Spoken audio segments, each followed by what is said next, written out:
Welcome to Wilder Wolves Hall of Fame Mode Fandom. My name is Wilder Adams, and I'm alongside one of my very good friends who has one of the biggest Timberwolves platforms on Instagram, T-Wolves Country, my good friend Zach Rudeen. And Zach, it's been a while, my friend. We haven't connected really since the NBA draft, my guy. So how are you doing? I'm doing great. Yeah, back at St. Cloud for my junior year, and yeah, doing sports journalism, broadcasting, all of that. It's been a really fun time so far. It's going by really quickly. Honestly, these last 2 years felt like a year, and now we're at a really dry part of the Wolves off season where any like lick of news just sounds, good to me and trying to make content off of it. So yeah, Exactly. I mean, literally any ounce of news that we can get in the NBA world, we are going to eat that up like we're starving. That's just the nature of the beast in late August. And like you mentioned, we finally have some news at this point of the offseason, Zach. And it's kind of the news that we expect this point of the summer, but it's about the 15th man on the Minnesota Timberwolves. And Michael Scotto, he recently reported that Minnesota Timberwolves have recently touched in with Malik Beasley, which is the motivation of this show, exactly why Zach is on, to talk about the status of potential 15th man options for the Minnesota Timberwolves. And we've had a couple guys, Zach, we've kind of talked about, right? Because we had reports a couple weeks ago about Malcolm Brogdon under consideration, Bones Hyland, who some believe is the favorite right now. And now Malik Beasley is a new element that we have to really consider here, former Minnesota Timberwolf. And Zach, first of all, let's talk about the Malik Beasley front of this first of all, and then we are going to talk about the other options and close out the show by talking about who we would pick as the last man on this roster. So when you saw the Malik Beasley news, what was your reaction? yeah. I mean, not super surprised that Minnesota might have some interest there. My immediate reaction was like, you know, Malik Beasley didn't end things well here, maybe, and hasn't, been a big like the fan base hasn't loved him when came back to town. But my immediate reaction is like, if you have the chance to get a guy who just made 300 threes on a veteran minimum contract, that would make some sense to bring in. Now, there's a lot of other things that we can break down that would revolve around what that would be, like fit on the team and role and all of that.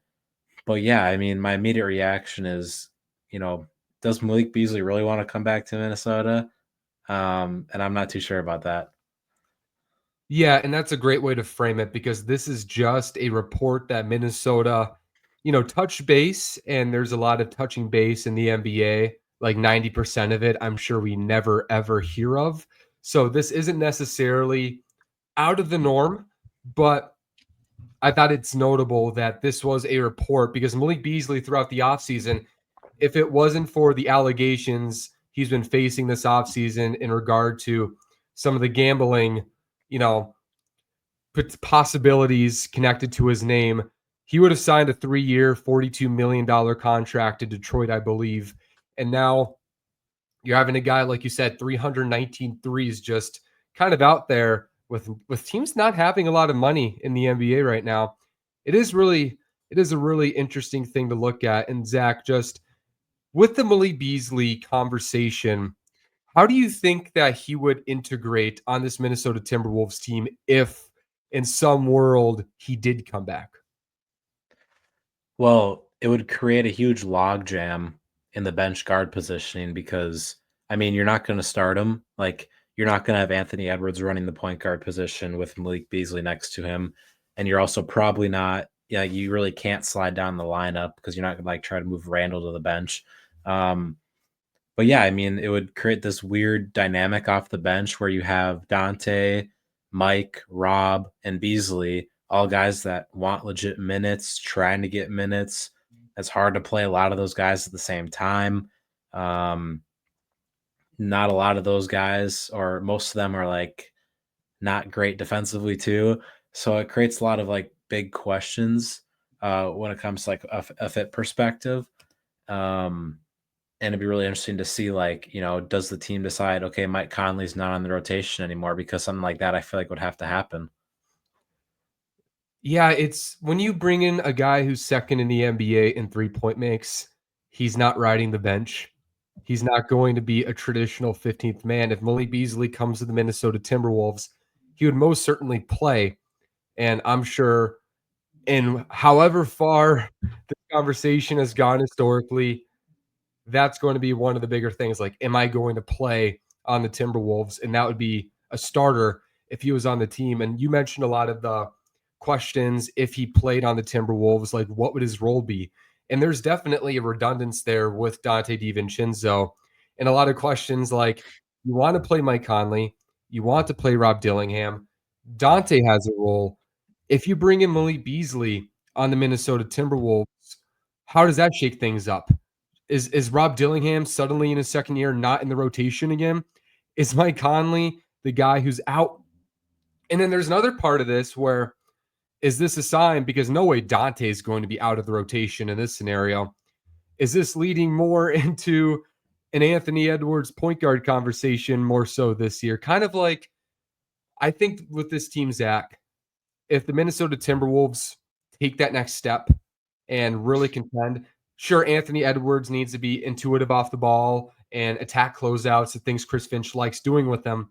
But I do think there's a Shea element where he needs to be able to be heliocentric when it calls out for him. And if you have a Malik Beasley and Dante in the rotation, that would invite him to space the floor. So how do you think this would influence the Anthony Edwards conversation and further into the, Rob Dillingham point guard debate? Yeah, I mean, Mike Conley started next to Ant the last few years, and he's never had like a crazy usage. Like Ant's always, been a high level, like a super high level ball handler for a shooting guard, anyways. But I do think it could help him a lot if you surrounded him with unbelievably consistent and high level 3-point shooters. I think if you want to make Ant more of a point guard and maximize what he is as like a heliocentric creator, surrounding him with guys that can punish you and create space is what you have to do because what's happened these last few years is he's played next to Gobert and Mike Conley, who Mike Conley generated, I believe, 78 rim attempts the entire season last year, which was second percentile for the point guard position. And then Gobert obviously cannot space the court. So you have two guys that just don't create any defense, like they don't take any defensive attention that he starts next to already. So just improving the guys around that would help Ant a lot in that sense. And I think that's an argument to bring in a guy like Malik Beasley. When Anthony Edwards is spread around with shooters, I think that is the number one thing that enhances his playmaking, like you were saying.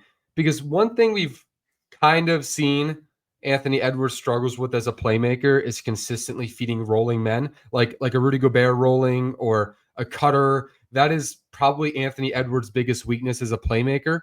So when you put a Malik Beasley and Dante on the court, even with like the positional redundancy, you can argue, and just it's a surplus of shooting, and it invites Anthony Edwards to create more. And you're definitely leading into the, okay, Ant, let's attack the rim, let's attack at will, and then let's space the floor. With Dante, with Beasley, Naz Reid, the shooting on this team, if this somehow happened, and I'm not saying it would, I'm not even saying there's a real chance, I don't know, but I think it's a really intriguing possibility to see how this would elevate Ant's playmaking, because I think we've seen that's what's made Anthony Edwards tick as a passer, kicking out rather than like high pick and roll, pass it to the rolling big like a Luka.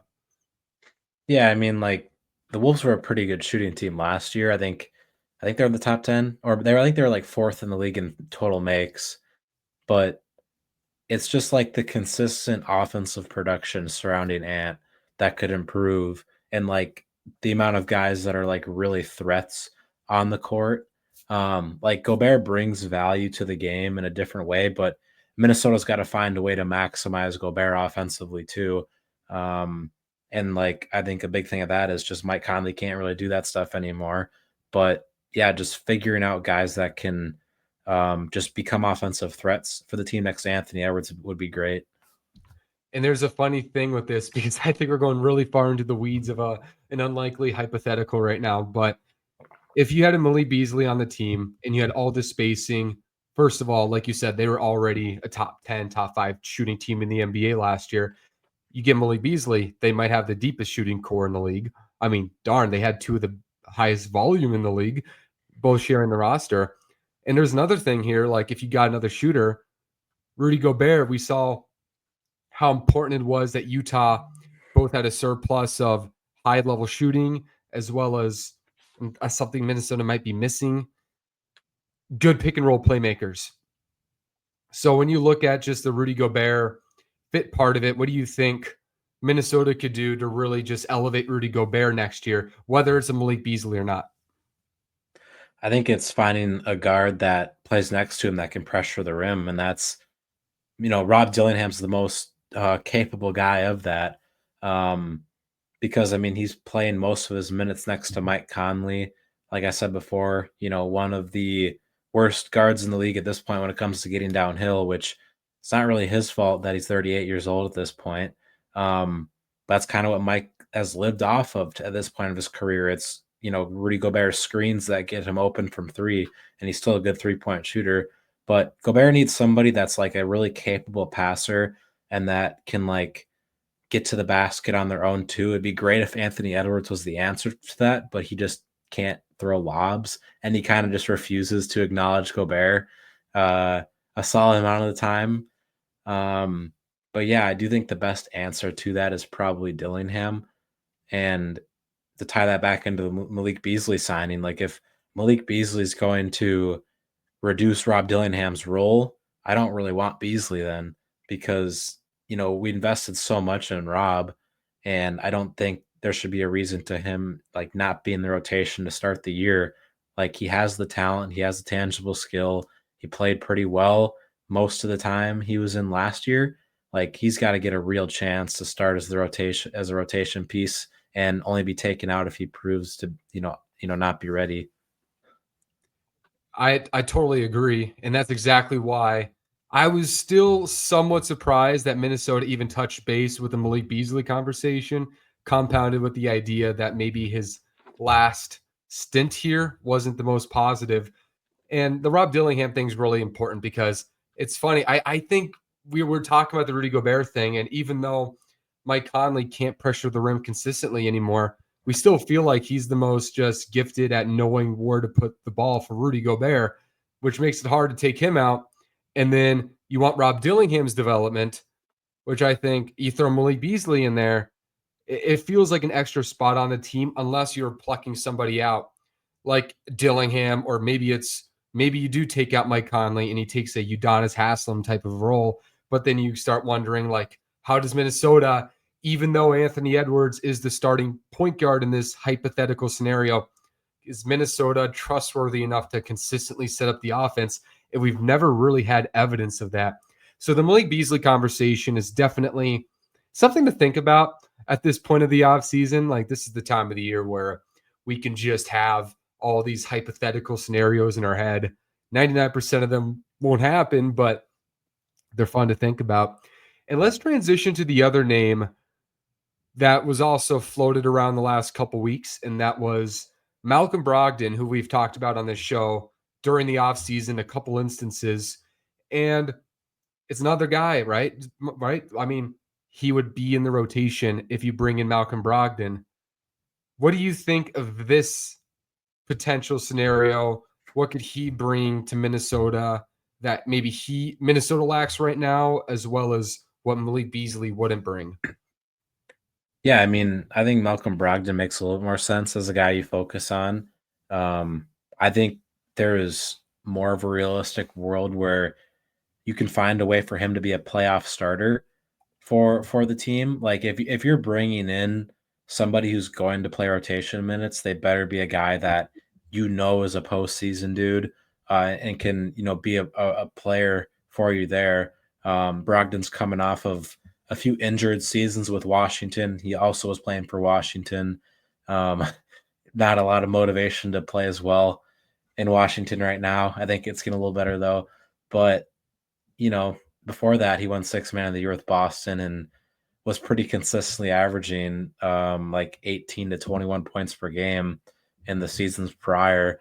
So I do think there's a legit point guard in there that's an NBA caliber point guard still, and might honestly be the best option for Minnesota there, but then you still have to have that conversation of who's getting taken out of the rotation then, because if you bring in Malcolm Brogdon and he becomes your starter at some point, you're not like possibly going to be able to play Dante, Mike, and Rob as much as you want off the bench, because you also want to play Shannon, you also want to play Nas, you want to play Clark. Like, it's a good problem to have, but it's a problem. And that's what's confusing about, like, if we had a report in the morning that Minnesota just signed Malik Beasley or Minnesota just signed Malcolm Brogdon, like, okay, now who's out of the rotation? Do they just make it a much bigger rotation than usual with 10, maybe 11? That just doesn't sound like Chris Finch historically. Nope. So I No wouldn't way. bet on that. And that's like, I just find it so interesting because I think all of us this offseason have really just stamped the idea that this 9-man core is going to be in the rotation next year, bringing in Dillingham and Shannon, keeping Mike Conley in the rotation as that veteran piece. But just the fact, man, that there's these names that get thrown out there, like Minnesota is actually somewhat considering them. Do you think that's any sign that Minnesota's looking at this roster and it's like, we like our guys right now, but man, we actually really do need a guard? Yeah, I mean, I'm sure they're they're looking at it like we're like a point guard away from being a top 2 team in the NBA or something. I don't know, because unfortunately that number 1 team's in our conference as well. Um, but yeah, I mean, I'm sure they're trying. I mean, Tim Connolly obviously comes across as a guy that's always looking at every possible option. He's probably tried to make a few things happen that we will never know about already. Um, you know, yeah, I think it's very possible that he's looking to figure out, okay, how can we maximize this point guard position? And that's been the theme of this offseason. As much as we like this roster, there's still a level of uncertainty with what they have at the guard position in a true championship context. And I'm not saying that Malik Beasley or Malcolm Brogdon would solve all of your problems, but those are players who, if you bring them on the Timberwolves, they have a status, a maintenance that you have to just, honor and play and have them contribute in this rotation. So I think it's going to be very interesting because right now I think we're in the wait and see mode with the point guard position. Rob Dillingham was the number 8 overall pick, and he has a ton of talent. Can he be the guy who adds a level of dynamic nature to this rotation? But at the same time, it's a lot to ask of him to be steady in a playoff instance, which kind of leaves the only options, I think, in a playoff setting is if you have like Dante and Ant sharing point guard duties alongside Mike Conley. That's kind of the best this roster has right now. And this team is $5.6 million under the second apron right now. I think the thing with Malcolm Brogdon, let's just say they do sign somebody and he comes to Minnesota and is expected to play. The confusing thing with Brogdon is as good as he's been his last handful of years, former rookie of the year, sixth man of the year, he's always hurt. He's played 63 games the last 2 years. He's battled injuries his entire career. So when you bring in Brogdon, even though his game, his play style should be of a highly stable veteran guard, you can't bank on him to play very often. So then you're adding a level of chaos and a level of just inconsistency on a team's rotation where I think Minnesota's biggest strength right now, Zach, is the continuity of this roster. That's going to be the big advantage for this team going into next year, the way a team like Houston's getting set up. A team like, the Nuggets have like 4 new rotation guys. Really, if you think about it, Minnesota and OKC among Western Conference contenders, they have the most continuity on this roster. So if you bring in another guy who's going to shake that up a little bit, like a Beasley, like a Brogdon, and then a guy like Brogdon isn't available and that's almost bankable. For me, that's what makes it hard to trust bringing in a Malcolm Brogdon because he's going to shake up the rotation a little bit, but it's not going to be steady. And you shouldn't expect steadiness in the regular season. But what do you think about that? Yeah, I think the health's a good point. I mean, obviously the continuity is going to be mixed up a little bit because Nikhil's gone, but like the last 2 or 3 years, like the backcourt has been extremely healthy. Like Nikhil, I think, has played back-to-back 82 game years. Ant doesn't miss games. Mike Conley, he's super old, but he still doesn't really miss games.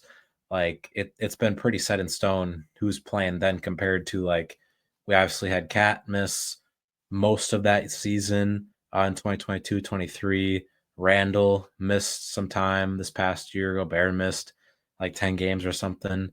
So like, yeah, I mean, we've just gotten used to like Mike, Ant, and Nikhil just always being there. Um, so yeah, it would be definitely weird to have a guy who could be in and out of the rotation like Brogdon. Andrew Dukowitz, he got me fully bought in on Minnesota being primed position for a really hot start in the regular season because of that continuity aspect. And with the way this team's lined up, maybe in the middle of the season, something changes and you're like, okay, we do need to trade for a starting caliber guard if feasible. But at this point in time, I'm just kind of looking at like a Brogdon. And I think if you're getting 82 games of Brogdon or just 62, that's a no-brainer. No-brainer. If you can get that guy at $5.6 million, you're getting a steady starter who can shoot the living crap out of the ball, a smart defender. He can create just a highly versatile guard who gives some similarities to a Mike Conley in a way. Didn't peak like Mike Conley in his prime, nor does he have quite the playmaking, but provides a similar steadiness when he's on the basketball court. But that the injuries, man, that's going to be the big question in this. And if Minnesota wants to shake up the rotation, like I said, maybe it's best at the deadline. But I think this is a good way to transition a different style name to this equation on the last official roster spot. But let's talk about Bones Hyland a little bit because he came on the team last year a little bit late. Didn't really see him, two-way contract, but it does seem like he has a very real chance of being on the Minnesota Timberwolves next year. So what do you think of the prospect of Hyland being that last guy on the team rather than a Beasley or a Brogdon? I would be complete like I would be fine with it. I think there'd be a lot of like the majority of Wolves fans be super upset. Um, but I would completely understand it if the team was like, we're just gonna bring in Bones, a guy that's been around the roster, comes off as like a really like cool culture guy. Isn't gonna mess with the rotation. Like you don't have to worry about him getting like playing time. Like somebody asked me a question like, why would we sign him if he's not even going to play? Well, like I was talking about before, we've dealt with like some extremely good health with the backcourt of the last few years. We haven't had to replace it compared to like we had to have Luca Garza play in several legit regular season games over the last few years because of injuries. Like there's a world where Bones Hyland comes in and has to play, and you need reliable NBA third string guys to be there. And I think Bones Hyland has a chance to be that. He's a legit offensive talent. It's just like he's super skinny and just can't really guard. And the NBA has found those types of players really replaceable and not as valuable or as valuable in the modern NBA. Um, so yeah, but I would be completely fine if Bones was back. And before I add to your point, I just want to say everybody, because I realize I've been instinctually doing this because I'm thirsty.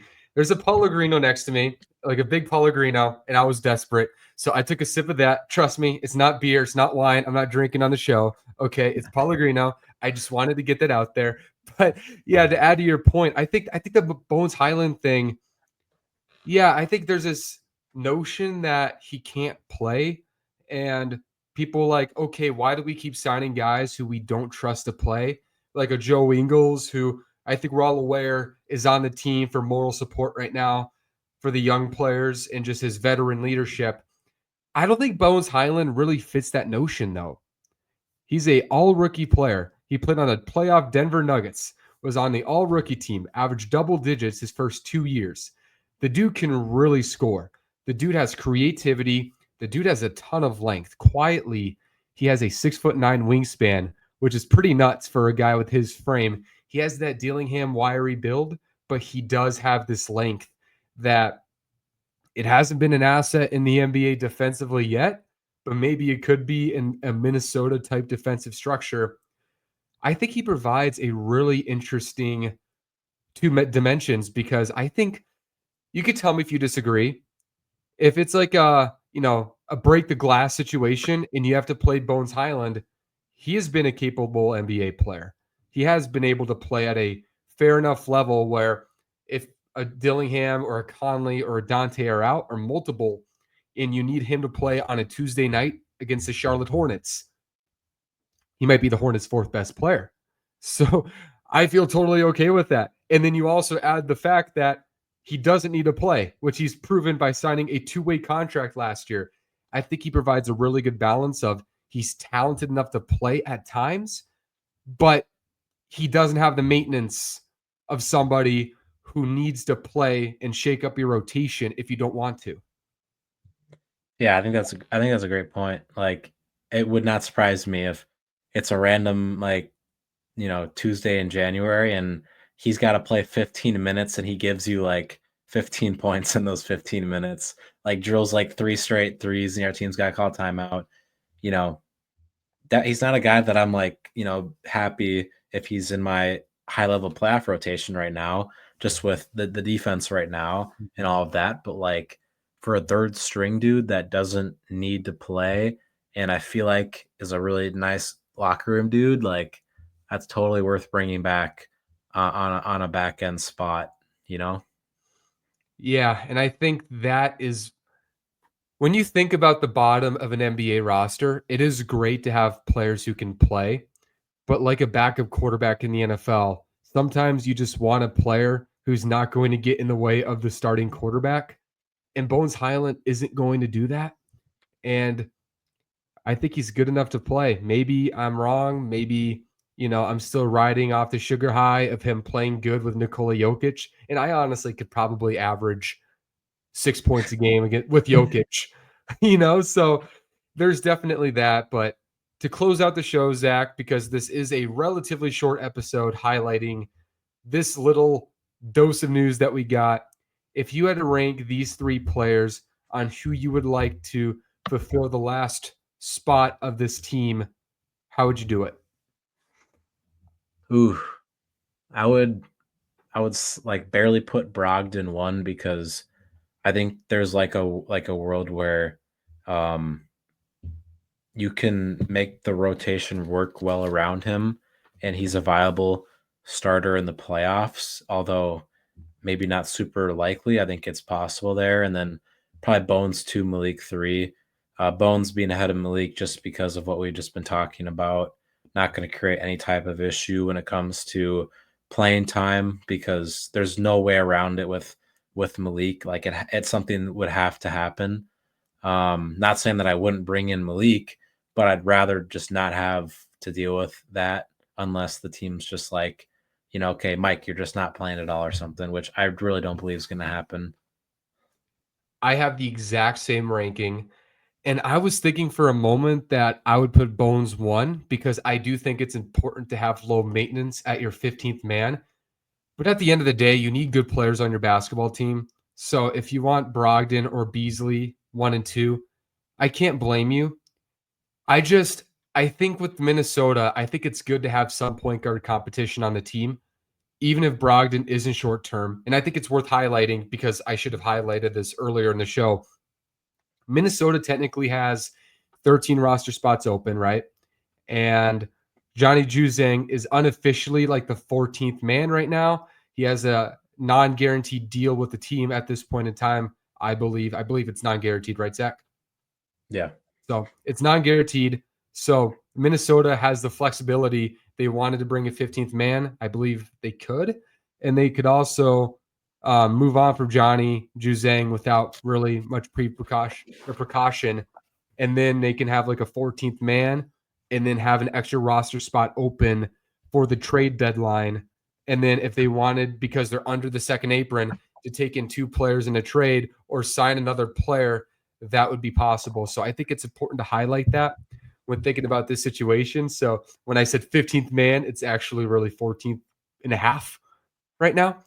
But I think you're totally right. I think Brogdon getting that point guard competition on this team, a team that's really hungry for a point guard, that would outweigh the questions of rotation stability at this point in time.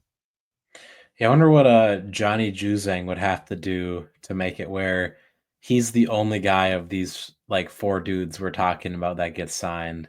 Or maybe it's like him and Bones or something. Like what's he gonna have to do in this preseason coming up? He's the only guy who's like kind of on the team right now too. So Yeah. it is important to talk about Johnny Juzang in that remark. I mean, he's a career, what is it, 38% three-point shooter, average nearly 9 for the Utah You, Jazz. I think he has to prove that he can defend at an NBA level. That's a question with Juzang. If he's athletic enough in the NBA to be a defensive contributor, I mean, outside of Walker Kessler, who was a good defender on the Utah Jazz, they have none in reality. So he needs to yeah, I prove think he they're can. the worst defense in the league last year. Yeah, they were horrid. They were So horrid. yeah, I'll be interested. Like, you know, I'll if he like works out magically, that'd be cool. Yeah, I He's mean young.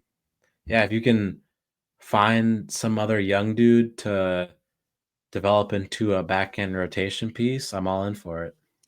Minnesota is really good at finding those players on the margin, it seems like. Tim Connolly, that's kind of where he thrives.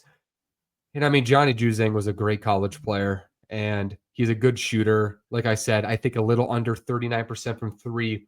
And getting guys with size who shoot like that, they're going to make NBA teams. So it made sense to get Johnny, but then also Minnesota is in this spot where they're not desperate for a last guy on the team, but they could maneuver and get a Beasley, Brogdon, or Bones Hyland. And it feels like that's very, very, very possible. Definitely the most possible. Yeah, Bones is a Tim Connolly draft pick. Isn't Malik Beasley also a Tim Connolly draft pick? He's just bringing back all the Denver Nuggets, man. That's just what he's Yeah. doing. I mean, yeah, he drafted and then traded Beasley. Did he trade Beasley twice? Yeah, and he traded Vanderbilt twice. Yep. Yep, I heard a story. He brought I think the story is he had a burger of Vanderbilt and traded him there or around that time in Denver to Minnesota. He comes back to Minnesota, trades Vanderbilt again. So, yeah, Smart. Connolly, he's a good relationship guy, it seems, but it's not getting in the way of his business. But Yep. Zach, it was a pleasure having you on, my friend. It's always so good to talk to you, man. What are you doing before the season gets started, ramping up? Um, I mean, just broadcasting stuff at this point. I've also been doing the weekly Teals Country podcast. I brought that back. It's going pretty solid so far. We're just like at this point, like I don't know what I'm doing for next week's show here. We just did like a Q&A show, so I'm gonna have to come up with some stuff for these next few weeks because I kind of don't want to get into like predictions and expectations yet. But yeah, I mean, just getting prepared for the Wolves season. I think I do agree with Andrew's point that I would expect a good start. Like we saw, it took like Cat and Gobert, that front court, like half a season to gel. And then the winning started that next year after they had played like 40 games together or whatever. The same thing happened this year with Randall and Gobert. Like before the conference finals, the team was 25-6 with Randall in the lineup, but like when he came back from injury. So I think they found it, they made it click, and I think that's going to carry over. I think that's a great point. And like Zach said, check out his brand new podcast. Or not brand new. It's the return. Revitalized. The Michael Jordan poster. I'm back. That's the T Wolves Country podcast. So everybody check it out. Follow him on Instagram if you haven't already. I'm sure many of you already follow him because he owns a fantastic platform on Instagram. Zach, it's an honor having you on. Thank you all so much for listening to this show. This is Wilder Wolves Hall of Fame Mode Fandom.